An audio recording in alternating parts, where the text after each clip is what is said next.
Hello everyone, welcome back. Today I want to talk to you guys about the Supreme Court case called United States versus Miller that stated that it was okay for the federal government to limit the barrel length specifically on shotguns. Okay, now the ATF has taken that and extended it to also mean rifles, but the United States versus Miller case was specific to shotguns. Okay, so the reason why I want to talk about this is because there's a good reason why I think that that this should be revisited by the Supreme Court. Okay, so in that United States versus Miller case, okay, what happened is that apparently this guy got into some trouble because he had a short barrel shotgun. He initially won in the courts, right? At the lower courts, they said that it was unconstitutional for the government to regulate the length of the barrel length of that shotgun. So he won initially, and then the government appealed it. Ultimately, it went to the Supreme Court, and they overturned it, and in favor of the government. And they basically said that the government can now limit the size of the length of these shotgun barrels. Okay. Now, important for you guys to know is that Jack Miller died before the case got to the Supreme Court, so there was never any evidence presented on his side. Okay, only the government, all right, got to present their evidence. So that's important. Now, what I really want to highlight here, okay, is that the reason why the Supreme Court said that it was constitutional for the government to basically restrict short barrel shotguns. Specifically, they said there was no historical evidence of short barrel shotguns being used in the context of a militia or military service. Okay, now this happened in 1939. Okay, that's when the Supreme Court made this case. 1939. This is before World War II. Okay, now, and I've seen examples that during World War II, short barrel shotguns were indeed used in some cases by the military. Not extensively, but I've seen images of short barrel shotguns being used by the military. Okay? Now, that again, that might be isolated, but we all know that at this point the military uses M4s with 14.5-inch barrels. Okay, so less than the 16 inches that the government tries to limit us to, and that's very widespread. Okay, that's very widespread. So now the reason why I'm talking about the Miller case here is because the Supreme Court in general is kind of hesitant to go back and overturn its own decisions. Okay, not that they won't do it, but they need good justification. Okay, and basically I just gave you guys good justification. Number one, the guy died before he had a chance to actually speak before the Supreme Court. Number two, after this case was decided, the government, the military did in fact use shotguns that had barrels less than 18 inches. Okay, and furthermore, today the military commonly uses 14.5-inch M4s, and in lots of special forces type operations, they use like 10.5-inch barrels as well. So using the Supreme Court's own decision, we can make an argument that, hey, the military has changed how they do things. There's clear evidence that these things do have, are useful or would be useful in part, within the context of a militia, okay, or military service. So without even overturning the 1939 Miller versus United States case, we can make an argument that things have changed, that short barrel guns in general need to come out of the NFA. Okay, so that's the first thing I wanted to kind of bring out. Now, this goes above and beyond, right? Because again, the Supreme Court doesn't like to reverse its older positions, or it wants good justification to do that. Okay, so besides that, then we also have the the Heller decision, right, which basically said that commonly owned firearms cannot be banned. Okay, and what do we have here? We've got an AR pistol with a 10.5-inch barrel. Now you might say, wait a second, this is a pistol. You know, we've been arguing that these right with the braces are different from short barrel rifles, right? Well, that's the great thing about this is, you know, when we go to argue this, you can have one group of plaintiffs go and argue from one direction, right? And then you can have another group of plaintiffs that go into court and argue from a different direction. So the government basically has to take a standard position. They can't keep flip-flopping back and forth. But the people, on the other hand, everybody that goes into court can go in with their own argument, okay? And you can just keep throwing lawsuits out there and see what sticks, okay? Because, I mean, ultimately, the Second Amendment says, shall not be infringed, okay? So shall not be infringed means exactly that, shall not be infringed. No restrictions, no exceptions, okay? Now, the Supreme Court did carve out the exception, right? It said the exception where laws might, gun control laws might be constitutional if a similar law existed around the time of the founding, right, between 1791 and 1836, when the last founding father died. They said any gun control laws, any similar gun control laws that existed at that time might be constitutional. Not that they are, but they might be. Again, the burden of proof is on the government. They're the ones that have to work hard. All we got to do is point to the Second Amendment and say, shall not be infringed, okay? So, on the side, right, on the side of commonly owned firearms, right, the Supreme Court already said in the Capano decision that they set the mark at 200,000, because they said that 200,000 stun guns, it was enough to qualify them as common use, and they could not be banned, okay? So we know that there's way more of these AR pistols out there, you know, with the short barrels than 200,000, so that makes these common use firearms.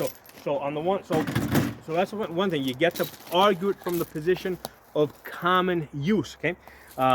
Then the next level, because when lawyers go to court, they get to argue this at multiple levels, okay? So the first level that I think they would argue it from is from the level of the perspective of the Miller case. Say, hey, let's start from there. You know, the military today clearly uses short barrel rifles, right, or rifles that have barrel lengths of less than 16 inches. They're clearly using them. So even keeping within the Miller decision, the NFA is not constitutional. Okay, so that's the first argument. Okay, then on top of that, I say, hey, furthermore, as a backup, the second argument is that there's probably at this point millions and millions of these AR pistols out there. At that point, right after we already win the pistol brace ban, we can argue that, hey, these are very similar, but not exact, but they're similar to short barrel rifles, and there's lots of them out there in the millions, so hence these are common use. So that's the second argument for why having these in the NFA restricted, you know, is unconstitutional. And then beyond that, you can point to the Usurper versus Bruin decision, and in that case, well, actually they're actually building up on prior cases. One case sort of builds up on the other, but in that case, now they're coming back to us and they're saying that that the only way that a gun control law can possibly be constitutional is if it existed around the time of the founding, and the burden of proof is on the government to prove that such a law existed. Okay, so there's many levels here, right? You know, for successfully arguing this in front of the Supreme Court. And then finally, the ultimate argument is shall not be infringed means exactly that. Okay, so that all said, I am pretty sure that the lawyers on our side, right, lawyers for GOA, Firearms Policy Coalition, Second Amendment Foundation, NRA maybe. Okay, I don't know what those guys are doing these days, but maybe the NRA. I'm sure that the lawyers are already contemplating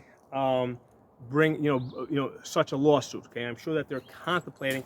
I'm guessing that they're first trying to lock up the pistol brace ban. Okay, put that aside before they proceed to the next step, right? Because we want to keep slowly chipping away at the NFA. We're not going to be able to overturn it in one shot. Supreme Court won't do that, right? Those guys are incrementalists. They do things really slow. It really works against us that they're in a way, because whenever Democrats gain control of courts, activist judges are very quick to overturn things. They're very quick to make decisions. Okay, for their side. Okay, on our side, the conservative constitutional judges are very slow. Okay, so it's making things move frustratingly slow. And the problem here is I hope that they don't start dying off on us, right? Because especially at the Supreme Court level, a lot of those judges, the constitutionalist judges, they're all up there in the years. The strategy of the anti-gunners is to try and delay these cases, try and wait them out, right, and hopefully get them replaced. So I hope that the constitutional judges, right, the conservatives, realize what's happening here, and they start moving their asses a little bit. Okay. Now that all said, we have had some good success. Basically we've had successes with the bump stock ban, right? We had successes with the frames and receiver rule. There's injunction in place on that. The 80% manufacturers are shipping 80% frames, and we just had a success with the pistol brace ban as of I think yesterday, or day before, the judge in the case said that they put an injunction and then further clarified it that the injunction extends to all the members of FPC, Firearms Policy Coalition, okay, which I think is excellent. I actually think that this was even better than if they had issued a national injunction, and I'll tell you guys why. I'll do a separate video on this, but I mean, why would I say such a thing, right? Obviously, a national injunction that applies to everybody would be great. Yes, it would be for the here and now, but strategically, long term, as far as continually winning battles, right, it's actually better that the judge said that it applies to FPC members and left it open so that it applied to any new FPC members that were joining. Because what this is going to do is now this is going to start getting people to start joining groups like FPC, GOA, and here's the thing with the NRA. I think the highest their membership was ever at was, I think, 5.5 million members. Let's say 5 million members. If 5 million members, was enough to make politicians nervous, you know what? If we can get some 20 million brace holders signed up with these groups, you know how nervous that's going to make the anti-gunners. So, particularly the politicians.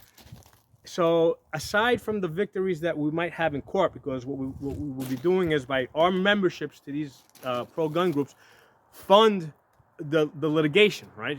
Somehow this stuff has to get paid for. So this ruling, this injunction that the judge gave, that's limited to the members, but left it open so that additional members can come in, is a good way to grow the membership really fast. Okay, because everybody's going to want to be covered, right? So it's going to, and plus, there's lots of other lawsuits that are going to be coming down the pipe. So if you're a member, you also get coverage in those lawsuits as they start asking for injunctions. So imagine if we can get like FPC, GOA, Second Amendment Foundation, if we can get their memberships up into like up towards like 20 million, all right, each, okay? Aside from the effect that it would have in the courts, think of the effect that it will have on the politicians, right? Knowing that, hey, the gun people are out there, they're organized, they're working together. Think of the effect that that will have on them. So that's why I'm actually delighted with this injunction that is set up. And I don't know if the judge did it intentionally. I doubt it, but if he did do it intentionally, then that would make him like the most pro-gun rights judge in the world.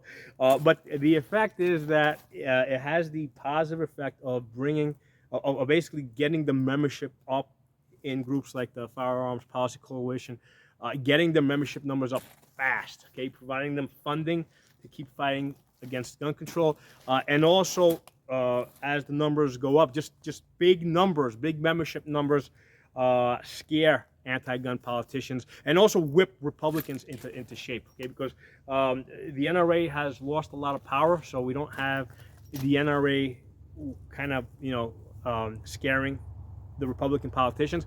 But if we can get the GOA, SFA, FPC, if we can get their numbers up into the millions, now you got three groups that are going to be scaring Republicans into place.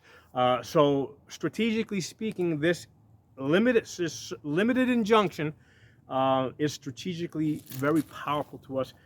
It can potentially yield great victories and put us in a really great position. Now, I do suspect at some point the injunction, some judge somewhere is going to make the injunction national. But until then, I mean, hey, listen, it's good motivation to join one of these groups. I'm a member of all of them, including the NRA. Okay, I'm also a member of the NRA because my thing is that, you know what, I want all of them. I want all the horses pulling. Okay, so one of the things my father told me a long time, you got 5 fingers in your hand. All right, some fingers are stronger, some are longer, some are short. They're not all equal. Okay, your fingers are not all equal, but together your 5 fingers make a fist. Okay, so you want to use whatever assets you have, both strong, weak, whatever. You find a way to use them, and that includes the NRA. Okay, so that's why I'm also a member of the NRA. So thanks for watching. I'll talk to y'all soon.